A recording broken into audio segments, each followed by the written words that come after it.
Forests, islands, mountains, plains, and swamps. The multiverse is all that is, or ever was, or ever will be. There is a tingling in the spine, a faint sensation, as if a distant memory of walking from plane to plane. Our lives have been forever changed, as if by magic. Embark with me on this journey to eternity. Experience the true power of mind over matter as we ignite your spark and traverse into the magic multiverse.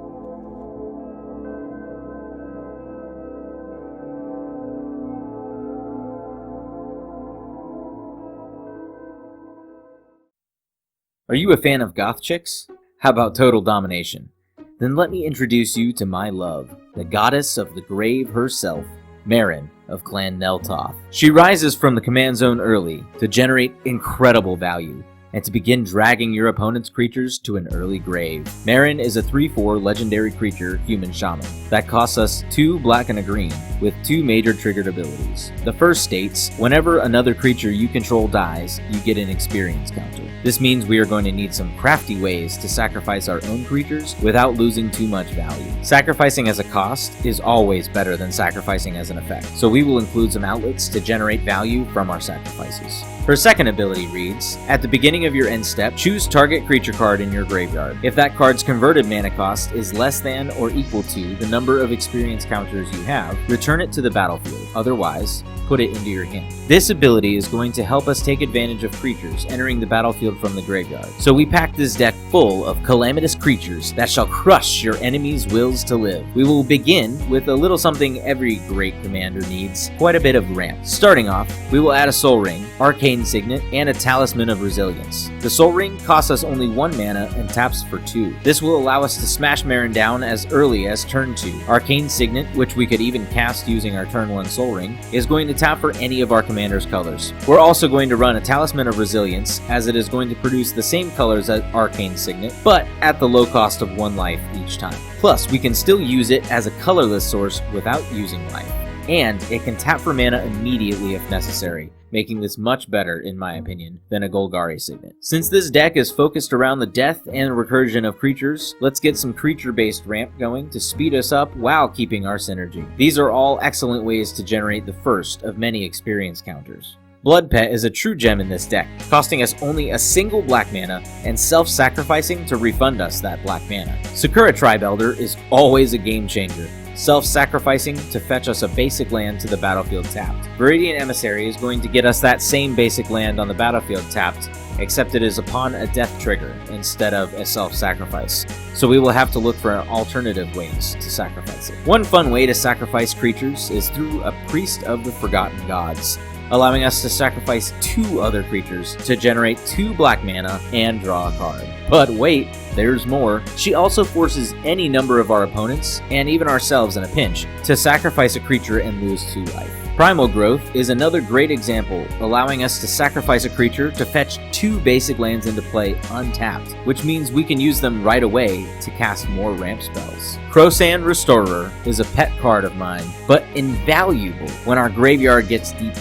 Spoiler alert, our commander is the goddess of the grave. Once we've ramped, where does our focus turn? Why, winning the game, of course. Let's take a look at what is going to catapult us into our forthcoming conquest. Our main combo is initiated when we have both Mikaeus the Unhallowed and Walking Ballista onto the battlefield with a sacrifice outlet. Mikaeus costs 3 black for a 5/5 legendary zombie cleric with Intimidate that reads, whenever a human deals damage to you, destroy it. And other non-human creatures you control get +1/+1 and have Undying. Walking Ballista costs XX for a 0/0 artifact creature construct that enters with X 1/1 counters on it. It has 4, put a 1/1 counter on Walking Ballista, and remove a 1/1 counter from Walking Ballista. It deals 1 damage to any target. This combo works because Walking Ballista can remove 1/1 counters from itself at instant speed to deal direct damage to any target. And since Mikaeus gives it Undying, as long as the Ballista removes those counters before it dies, it gets brought back immediately to the battlefield with a 1/1 counter on it. Since those counters act as our ammunition, and we have a number of repeatable sacrifice outlets, Mikaeus can infinitely recur the ballista to machine gun down our enemies one by one.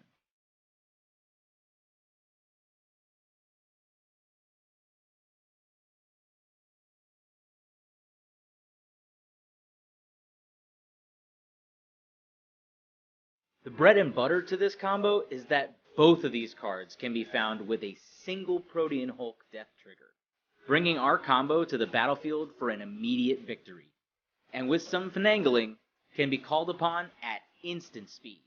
Protean Hulk costs 5 green for a 6/6 beast with the following ability. When Protean Hulk dies, search your library for any number of creatures with a total converted mana cost of 6 or less and put them onto the battlefield. Then shuffle your library. Since Walking Ballista has a CMC of 0, then we can search for both Mikaeus and the Ballista, since their total CMC is still 6 or less. This is an updated version of Mike and Trike, the Mikaeus and Triskelion combo, which would require a second Hulk trigger as both creatures had a CMC of 6. But of course, sometimes our combo gets thwarted. Maybe one of the pieces gets exiled. Don't worry, not only do we have a way to get it back, which I will talk about in a minute, but we also brought another big punch to pack with Jared, Golgari Lichlord, and Lord of Extinction. Jared costs black green for a 2/2 legendary zombie elf that gets +1/+1 for each creature card in your graveyard.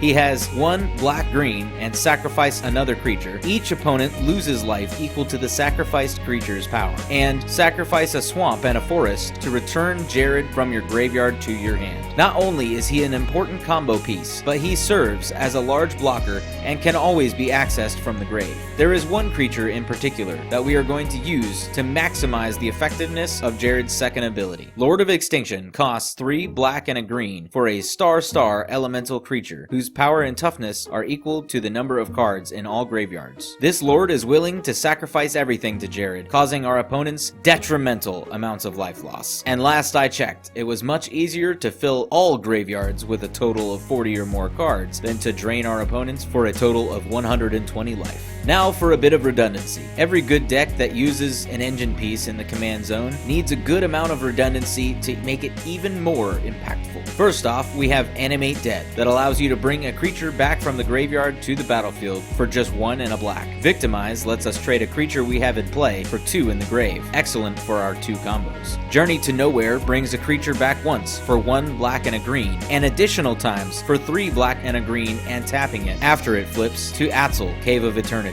This docks us 6 potential mana to recur a creature from the yard to the field, but the ability to do so each turn cycle using the ability of a land is just fantastic. Dread Return brings a creature back for 2 black and can flash back by sacrificing 3 creatures. Living Death swaps the creatures on each player's battlefield with the ones in their respective graveyards. Sheoldred Whispering One is going to double up our recursion, as well as create a taxing board state to slow our opponents down. Since we want to get as many experience counters as quickly as we can, we will need some efficient ways to sacrifice our own creatures. Viscera Seer lets us sacrifice a creature to scry 1, smoothing out our draws, while Carrion Feeder will let us do the same thing to add a +1/+1 counter to itself. Altar of Dementia lets us sacrifice creatures to mill more of our library into our graveyard, granting us access to many more cards. Woe Strider is basically another copy of Viscera Seer, but isn't quite as efficient at 3 mana. However, it can bring itself back to the battlefield in a pinch with its escape ability. Lastly, Yawgmoth Thran Physician grants us so much. In addition to acting as yet another free sacrifice outlet, Yawgmoth provides a plethora of benefits, including a draw engine, spot removal through -1/-1 counters, and even a discard outlet if we want to cheat a creature into play through the yard instead of paying its cost. Not to mention that discard outlet lets us proliferate. Don't forget when you're proliferating those +1/+1 and -1/-1 counters to also proliferate your experience counters. Since we are going to be sacrificing so many creatures, we may as well reap some benefits as we do.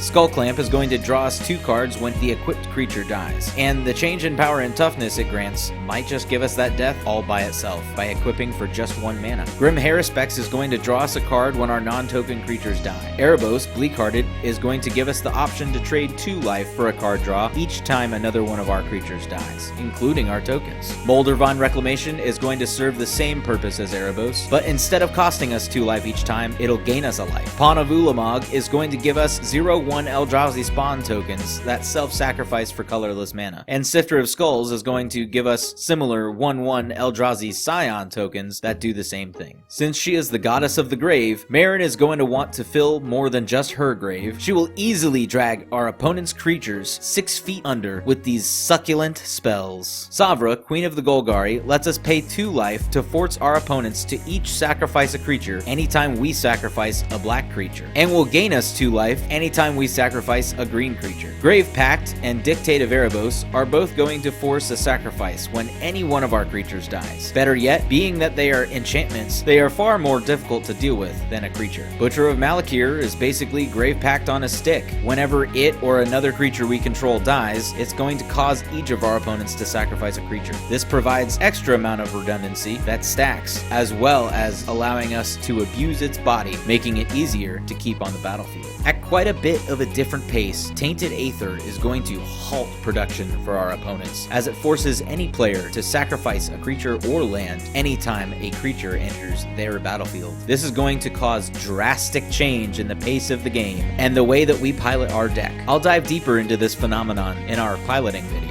Since we control the passageway between the battlefield and the grave, let's go over some devastating enter the battlefield, dies, and sacrifice abilities that we can abuse over and over again. Spore Frog, also known as Fog Frog, is going to fog our opponents out of attacking us. Having the option to fog any opponent without any immediate cost is going to force them to team up against you in order to deal any sort of combat damage.